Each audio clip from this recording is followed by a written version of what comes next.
Yes, you should have been coming. Thanking to you so much, sir.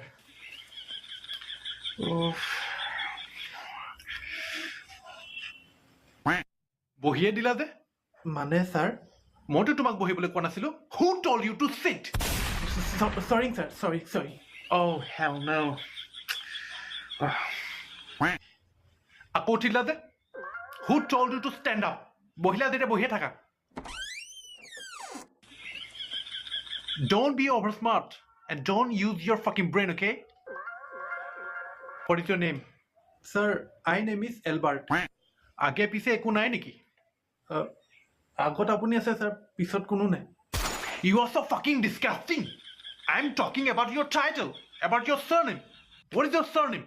Tell me. উপাধিটো সুধিছে নি sir? Yes.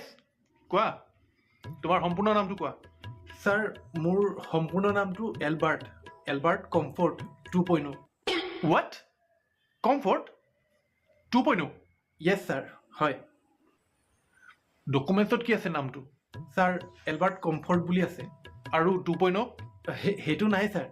মানে মোক লগৰ কেইটামানে কৈছিলে যে নামটো সুধিলে লাষ্টত 2.0 বুলি কৈ দিবি তেতিয়া ডাইৰেক্ট চিলেকশ্যন হৈ যাব. তোমাৰ লগৰকেইটাই যদি তোমাক সোধে যে ইণ্টাৰভিউটো কেনেকুৱা হ'ল তুমি ক'বা যে ছাৰে বহুত মানুহ দেখিছে কিন্তু তোমাৰ নিচিনা বিচি মই দেখা নাই বুলি অ'কে ঠিক আছে ছাৰ. কিন্তু বিচি মানে কি? বিচি মানে বকা সেইটো তোমাৰ লগৰকেইটাই নিজে গম পাই যাব কৈ দিলে মানে অ'কে ঠিক আছে ছাৰ হ'ব. আহিছোঁ. যা যা যা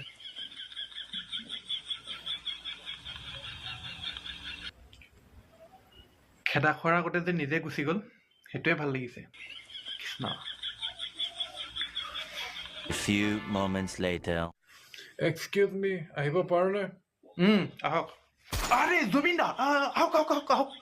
পাৰ্মিশ্যন নলওঁ দে, ডাইৰেক্ট বহিলোঁ আৰু. এই জুবিনে কিনো কয় আপুনি পাৰ্মিশ্যন যে ল'ব নালাগে আৰু. Thank you. পিছে জুবিন দা আপুনি ইয়াত যে ইয়াত ইণ্টাৰভিউ চলি থকা নাই জানো? হয় ইণ্টাৰভিউ চলি আছে. সেইটোৱে মই ইণ্টাৰভিউ দিবলৈ আহিছোঁ. ইণ্টাৰভিউ? আপুনি আপোনাৰ দেখোন ইণ্টাৰভিউ দিবলৈ একো প্ৰয়োজনেই নাই. নহয় সেইটো কথা নহয়, বাকীবোৰে ইণ্টাৰভিউ দিছে যেতিয়া ময়ো দিব লাগিব. আৰু ইণ্টাৰভিউ নিদিয়াকৈ চাকৰি লোৱাটো কেলা বহুত ডাঙৰ কথা. নহয় মানে জুবিন দা মই সেইটো কোৱা নাছিলোঁ. তেন্তে কি কৈছিলা?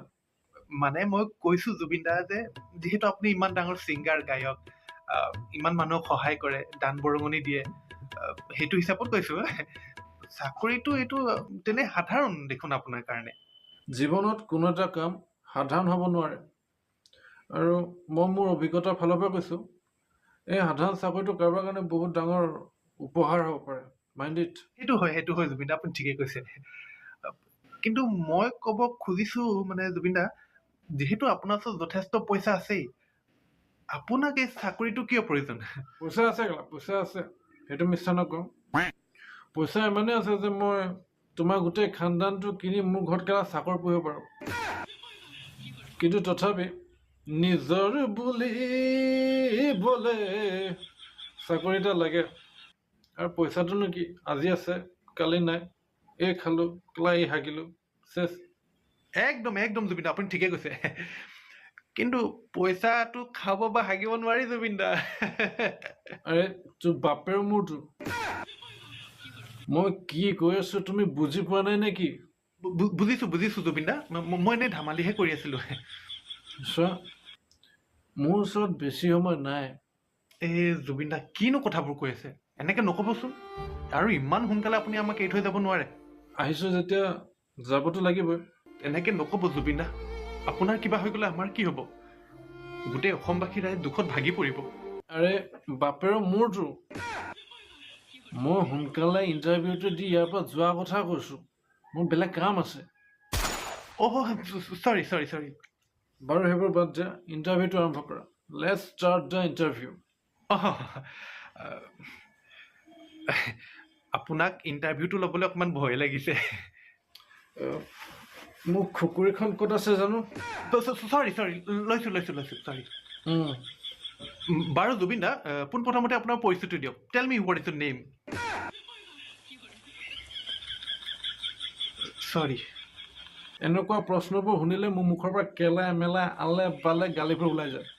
পিছত আকৌ এই নিউজ চেনেলবোৰে ক'ব যে জুবিনৰ মুখখন লেতেৰা।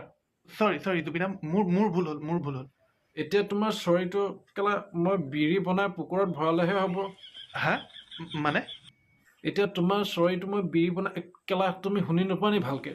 শুনো চৰি বুজিলো। চাকৰিটো দিছা কিন্তু ইণ্টাৰভিউটো কেলা ভালকে ল'ব পৰা নাই তুমি। মানে জুবিন দা আপুনি মুখৰ আগত আছে যে সেইকাৰণে অকণমান নাৰ্ভাছ ফিল কৰিছোঁ।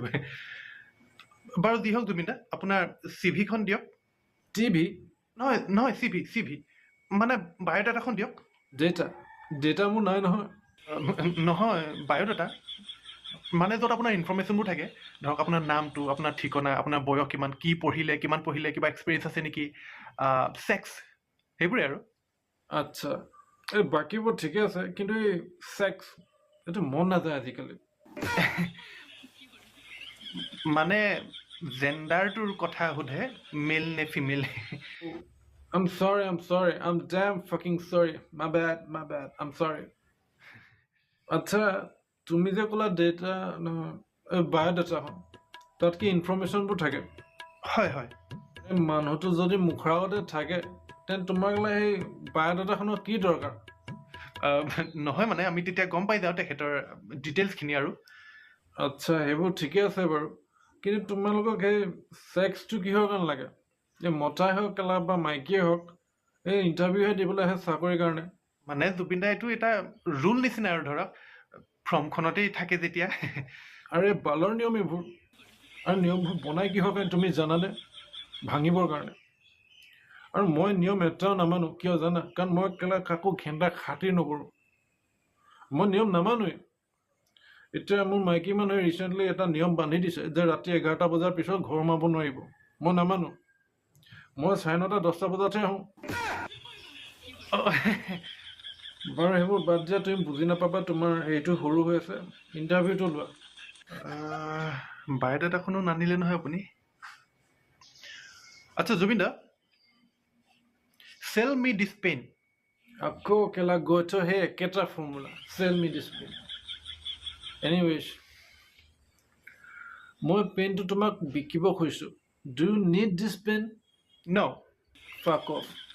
যদি তোমাৰ এই পেনটোৰ প্ৰয়োজনে নাই, তুমি মোক কিয় বিকিব